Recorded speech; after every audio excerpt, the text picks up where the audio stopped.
Hey there, fellow gardeners. Welcome back to the Soil House, where we're always digging into ways to make our gardens thrive naturally. Today, I'm absolutely thrilled to share something that's going to revolutionize the way you think about those piles of dry leaves sitting in your yard. You know the ones I'm talking about, those crispy brown leaves that seem to take forever to break down. Well, I've discovered a game-changing technique that'll transform them into rich, dark compost in just days instead of months. Trust me, once you try this method, you'll never look at fall cleanup the same way again. So, what's this mysterious liquid that works such wonders? It's actually something incredibly simple that you probably already have the ingredients for: nitrogen-rich compost tea or diluted urine. I know, some of you just did a double take at that second option, but stick with me here, because the science behind this is fascinating, and the results are absolutely incredible. Here's the thing about dry leaves: they're packed with carbon but severely lacking in nitrogen. This creates what I call the compost standstill, where your leaves just sit there, barely decomposing, because the microorganisms that break down organic matter desperately need nitrogen to do their work. It's like asking someone to build a house without giving them any tools. When you pour a nitrogen-rich liquid over those dry leaves, you're essentially flipping a switch that activates an army of beneficial bacteria and fungi.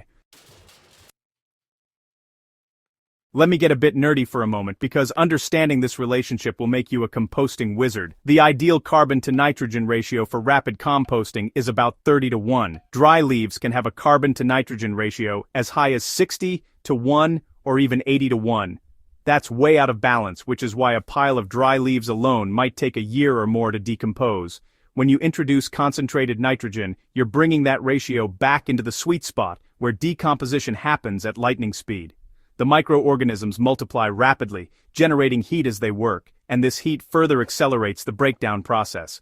I've seen leaf piles that were barely warm suddenly reach temperatures of 130 to 150 degrees Fahrenheit within 48 hours of treatment. It's like watching nature go into overdrive, and honestly, it never gets old. Now let's talk about actually making this magical elixir. You've got several options, and I'll walk you through my favorites based on what's worked best in my own garden at the Soil House. The first option is homemade compost tea. Take a 5-gallon bucket and fill it about 1/3 full with finished compost or well-aged manure. Add water until the bucket is nearly full, then let it steep for 3 to 5 days, stirring it once daily. The water will turn dark brown and develop an earthy smell. That's exactly what you want. This liquid is absolutely teeming with beneficial microorganisms and dissolved nutrients.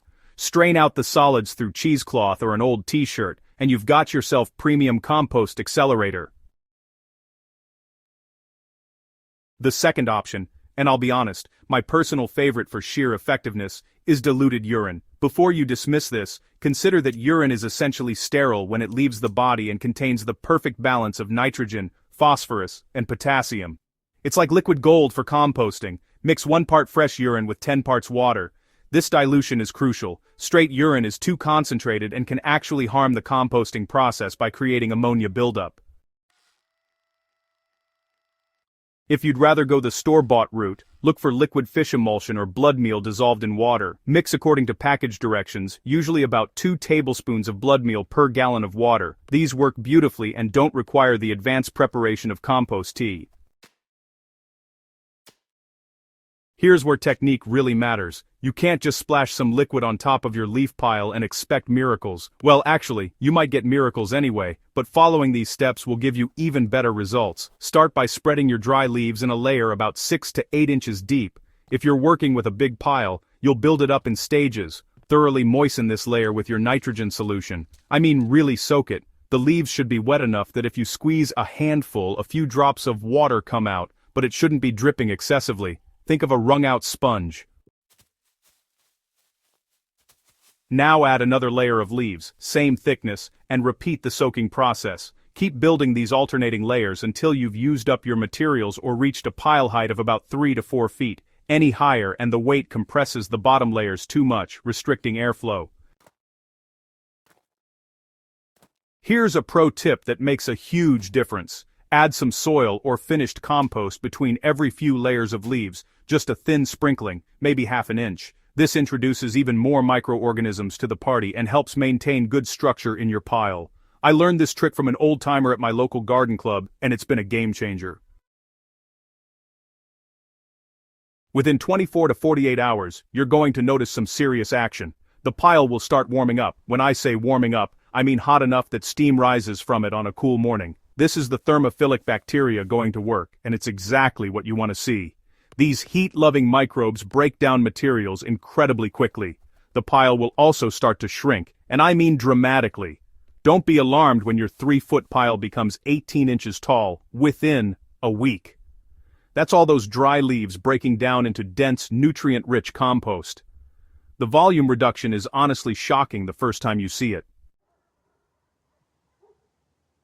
During this active phase, you'll want to turn the pile every 2 to 3 days. Use a pitchfork to move material from the outside edges into the center and vice versa. This accomplishes 2 critical things. It reintroduces oxygen, which these aerobic bacteria absolutely need, and it ensures everything gets exposed to the hot center where decomposition happens fastest. Yes, turning compost is a bit of a workout, but think of it as gym time that actually produces something useful. Even with the best technique, you might run into a few hiccups. Let me help you navigate the most common ones based on my own trial and error experiences. If your pile isn't heating up after a couple of days, you probably didn't add enough nitrogen solution. The fix is simple. Make another batch and thoroughly soak the pile again, turning it as you go to distribute the moisture evenly. Sometimes leaves are so dry and compacted that the liquid runs off without really penetrating. In these cases, I pre-moisten the leaves with plain water first. Let them sit for about an hour, then apply the nitrogen solution. On the flip side, if your pile starts smelling like ammonia, or, rotten eggs, you've got too much nitrogen and not enough oxygen. Turn it more frequently and consider mixing in some carbon-rich materials like shredded cardboard or more dry leaves to balance things out. A properly functioning compost pile should smell earthy and pleasant, never putrid. Weather can also play a role. In cold climates, the process naturally slows down. I've had success insulating piles with straw bales or black plastic sheeting to retain heat during those shoulder seasons. In extremely hot dry weather, you might need to add more water every few days to keep things moist enough for the microbes to thrive. Once you've mastered the basic method, there are some advanced tricks that can speed things up even more. Shredding your leaves before starting makes an enormous difference. Smaller pieces mean more surface area for microbes to attack. I run my lawnmower over leaves before adding them to the pile, and honestly, it easily cuts my composting time in half. Adding a diversity of materials also helps. While we're focusing on leaves here, throwing in some grass clippings, vegetable scraps, or coffee grounds creates a more dynamic microbial environment. Just maintain that overall carbon to nitrogen balance we talked about earlier. Temperature monitoring can help you optimize your process. I keep an inexpensive compost thermometer in my pile and, aim to maintain temperatures between 130 and 160 degrees Fahrenheit. If it drops below 110, I know it's time to add more nitrogen or turn the pile. If it climbs above 160, I add some dry material and turn it to cool things down a bit.